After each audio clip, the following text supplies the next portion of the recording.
Hello everyone, and in this iRacing video, we're going to look at the top 10 most popular tracks on iRacing. Now, in my last video on the topic, I covered the most used courses that came up on various road schedules. This video differs from that list in that we look at the track's daily peak usage over a given week instead of just its frequency to appear on road schedules. Now, this list may have some familiar tracks from our prior list, but it may surprise you where some of them show up, and of course there are a few completely new ones as well. Regardless, hopefully you find this information useful to help plan future track purchases, or at the very least find the results interesting. And of course, before we get started on this top 10 list, I just want to point out that I compiled my results using data over at iRacingreports.com and simracingstats.com. And in particular on simracingstats.com, I was able to gather the peak usage data for the given tracks, which upon this list is made. To quickly just define the peak usage value, it is a measure of the median daily peak player usage for the particular track for that given week it was used. So for example, we see here in this GT3 series 2023 season 1 week 1, which is at Monza, peak value is currently at 326 racers. So each day this week, this series peaks at about this number of racers at its highest point. And we see here where this max number is. This is the highest usage point of the week, which in this case is 332 racers. And that tells us the highest number of drivers to participate in one given session, where again, the peak value uses a median of all those sessions for a given day. But for the purposes of this video, I just focused on the peak value and not that max number. Then I just averaged together each occurrence over the past 2 years for the track for the 10 most popular road series. All right, well, let's get into the results. So coming in hot at number 10, number 4 entry from the most used tracks list, SEBRING International Raceway. Now this was introduced back in 2008 in iRacing and newly updated with an artwork pass just this season. It is a Florida-based track that comes at 3.7 miles and 17 turns. It's home to the famous 12-hour endurance race and provides a wide variety of corner types over its mix of smooth asphalt roadways and bumpy concrete slab runways. Average peak came out at 142. At number 9, we have Road Atlanta. Now this showed up as number 3 in our prior list and was released in 2009 in iRacing. It's a 2.54 mile 12-turn track and is home of the Petit Le Mans. And of course, it's a tricky course to learn, but a driver favorite for sure with its famous S's. Its average peak came in at 146. At number 8, we head to the hills of Austria to the Red Bull Ring. This one was also on our previous most used list, and it came in at number 5 on that one. The Red Bull Ring is a 10-turn, 2.68 mile track. It's a short yet technical course hosting a number of fast turns, along with some elevation changes, typically resulting in some good racing. Its average peak came at 169. Now at number 7 brings us to Road America. It was also slotted at number 7 in our most used list. This track was introduced back in 2008 to iRacing and is a 14-turn, 4.04 mile long. Located in Wisconsin, it's a staple on the IndyCar and NASCAR road schedules, has some super long straights, elevation changes, fast corners like the famous kink. Its peak average number came in at 175. And our number 6 track here matched its most used ranking as we head the Temple of Speed to the world famous Monza. Introduced to the service in 2015, this Italian 11-turn 3.6 mile track results in some of the fastest average top speeds over the course of the lap you will find. Across multiple series, came in at 178.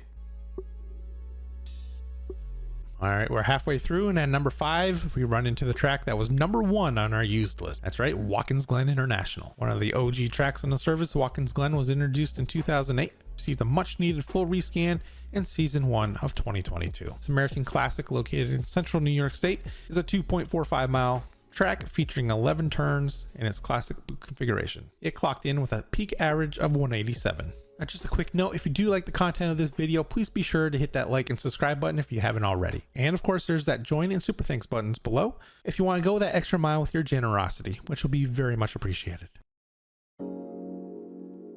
And at number 4, we have the track that was number 2 on our used list and is the last one to show up on this one, Circuit de Spa-Francorchamps, and home of the 24 Hours of Spa and the Belgian Grand Prix in F1. Spa offers one of the most challenging tracks for drivers, tackling its signature turns like En Rouge. Spa came in with a peak average value of 227.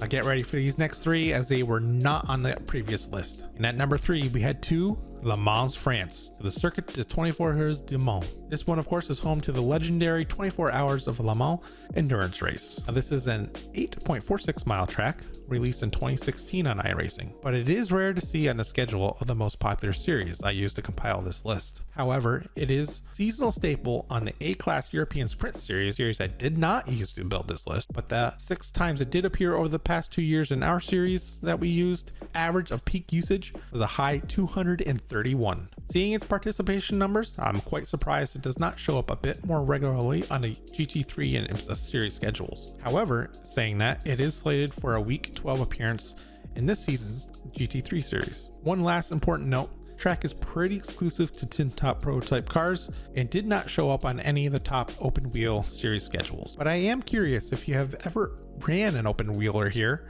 in a hosted or league race setting. Please let me know in the comments down below, how did it go? And do you think this track would work in those types of series?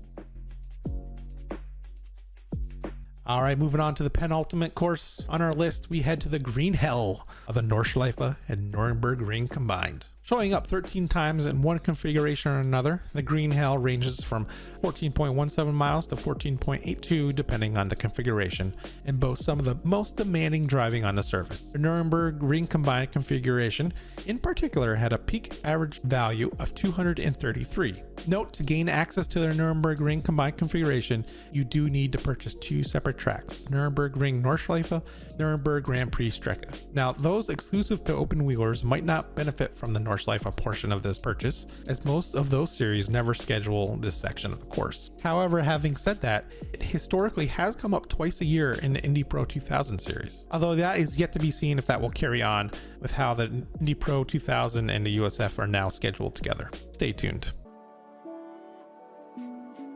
All right, this number 1 and most popular track, unlike the last 2, is quite common on the schedule, just missed making our most used road course list. And that course, Daytona International Speedway. This world famous US track, located in Daytona Beach, Florida, was added to the service in February 2012 and was recently rescanned in January of 2022. Road course configuration, with its infield and notorious bus stop chicane, is 3.56 miles long and hosts the world famous Rolex 24 endurance race. Of course, this one does double duty as a 2.5 mile oval, hosting NASCAR's Super Bowl, the Daytona 500 as well. Again, open wheel only drivers might want to skip this one, especially if you only do Formula Series. Overall though, I think this is a no-brainer and a must-have track for your arsenal, both road and oval racers alike. Peak average value came in at a whopping 261. And last but not least, I do want to mention a couple honorable mentions as we go out here. Just missed our list, which were Hockenheimring at number 11, Imola at number 12, Interlagos at number 13, Silverstone at 14, and Suzuka at 15. So that will conclude this video, folks, but stay alert for another one that's going to come up in my track guide series. I'm dubbing this by subbing to the channel. And for that next video, I do plan to look ahead at some road courses I find to be most underrated. And this one will be more of an opinion take than a data-driven take, but stay tuned for it. So make sure you subscribe to catch that one. And in the meantime, go check out one of my other most recent videos up in the right-hand corner. And until then, safe driving, folks.